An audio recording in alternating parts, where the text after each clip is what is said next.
Manipur chale. Cha Manipur. Manipur chale. Koigi nungsiraba. Aigi Sangdi blog aina leiba aigi isan YouTube channel mangna ngasi koigi pajama iba masung koigi isan simyam adugi inega punna koi saksara masami nabugi tasakong ngasi zaman nungai. Ado nizang isumaina hauna thongdara ngati bera karani. Hai nu lagi.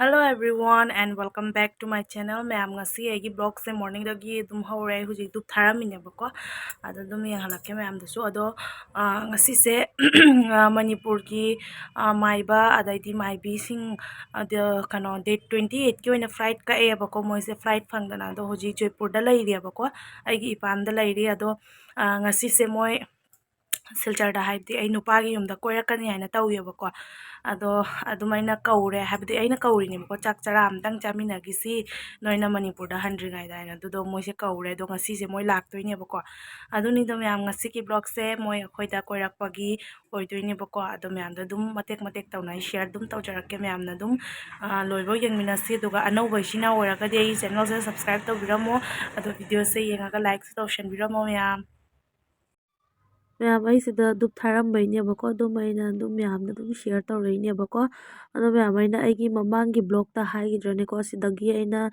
सूमायना रेक सेमीसे सी side अखोगी सूर्यदेव इसिंग कैका कटपगिनी अदैदी सोन साइड सिगना फ्लावर पॉट तौरगा लई थमदोइने हाईगिबदो अदुनेबको मैम दो लईसे हुजिक लईद्रेबको पॉटतनी लई अदुम अनौबा लई हापगा मुथारखिदोइनेबको मैम मैम सिदा लेरेबको nga ado cham khotna haldi kaika totpa lorebako ado hujik se ngaukhot ki doini ado ngasigi mathel se moina hairakpa matung in nanebako tawise aina मैम सिना nga thongbagi alu टमाटर कोली हवाई मोटर तौरगा nga ama thongane bako se alu ga uri ga sina mu iron bagi damakta ne bako adaidi si sina mu nga marin ga ngaubagi ne bako khamen kai ka tawraga ne nga marin ga ma ngaudoi ne ba ma'am moi hujik ne yaure e hai bako ado sorokta du hai nu paga igana ngai ri moda moi lakpa ngai re bako moi jawraga moi janghalage थौजल आदा तू parking दुगा लेफा लो ताचौंगर नहान की दुगा थौजन गरो ma'am सिगाइना Frooti होइना हाइरे मोय लाकपगी को अदो अहानबदा सी Frooti से मोयदा पिथा उरगे अदो लरगा मोयना चापत खर सु लैरे बको अदु सोय मैम दा दुम शेयर तौजरके मैम सिदा लैरे बको मोयना लेरकपा चापत सिंगदो इदु मैम दा शेयर तौरैने बको भुजिया पैकेट ने कुरकुरे ने लेस ने अदई न्यूट्री चॉइस बिस्किट अनि खक्का स्प्राइट बोतल अमगा अदो सीने बको मैम अदो हुजिगै मोय चक्सा ना मु होना गिगेको मेमोरी ने अब चारो हाउब्रादी हाइरौना हावे मोय जानो कापदी फैदा अहुम जिना म लाखिदरे चाखला होरेन मु कापतोइनी मोय हुमदो ताना काप Di luar gelapnya. Terus diwanten jatuh. Lagi pun jauh dengan. Rawan kue ni. Ada lebih yang mana? Kasih pun ke barang.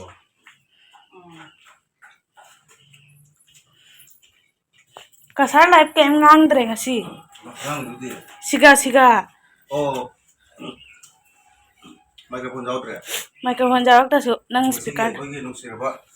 Aigi Sangdi blog aina leiba aigi isan YouTube channel mangna ngasi koigi pajama iba masung koigi isan simyam adugi inega punna koi saksara masami nabugi tasakong ngasi zaman nungai ado nizang isumaina hauna thongdara ngati bera karani Hai nu lagi.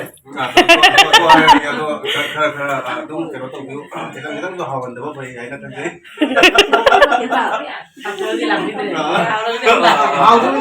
Cha hapala mu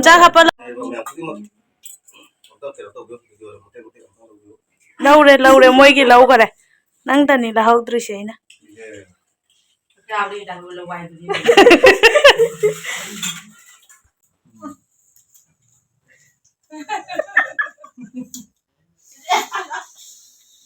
Mấy ca kiểu của mình ạ. Mà gì cũng quân bà này hàng hay, ima gì nè. Ai dùng mấy ca kiểu của mình bà này hàng hay. Đúng là không dám ta. Mà đi mà đâu rồi. Mali. Tôi là hay không gì, nasi aku imana mali na, tôi nasi tegang. Không ăn thì cứ đại cho lần. Malam lai sham nappa di mala ni pura. Arcation thì mình thì comment tụi Arcation thoi video dara ji male alo.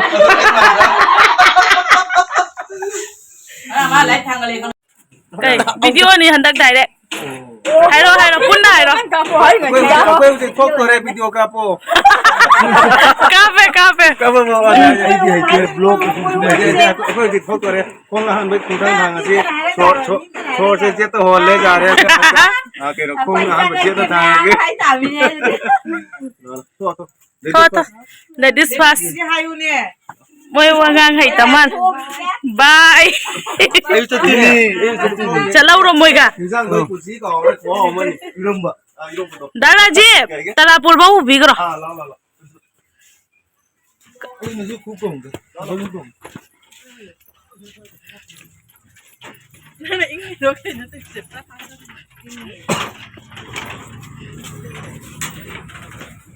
Mama lai ra ba. Lấy rồi.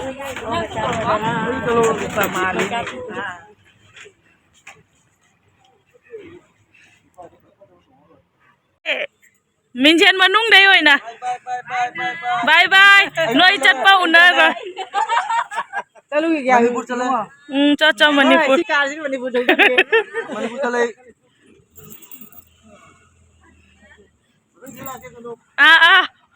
Wa thik adi haitra. ꯃꯌꯥꯝꯁꯤꯅꯤ ꯃꯣꯏ ꯍꯧꯖꯤꯛ ꯆꯠꯈ꯭ꯔꯦ ꯑꯗꯣ ꯉꯁꯤꯒꯤ ꯑꯣꯏꯅ ꯑꯩꯒꯤ ꯕ꯭ꯂꯣꯒꯁꯦ ꯁ꯭ꯋꯥꯏꯁꯤꯗ ꯂꯣꯏꯁꯤꯜꯂꯒꯦ next ꯕ꯭ꯂꯣꯒꯇ ꯑꯃꯨꯛ ꯊꯦꯡꯅꯔꯁꯤ ꯃꯌꯥꯝ ꯕꯥꯏ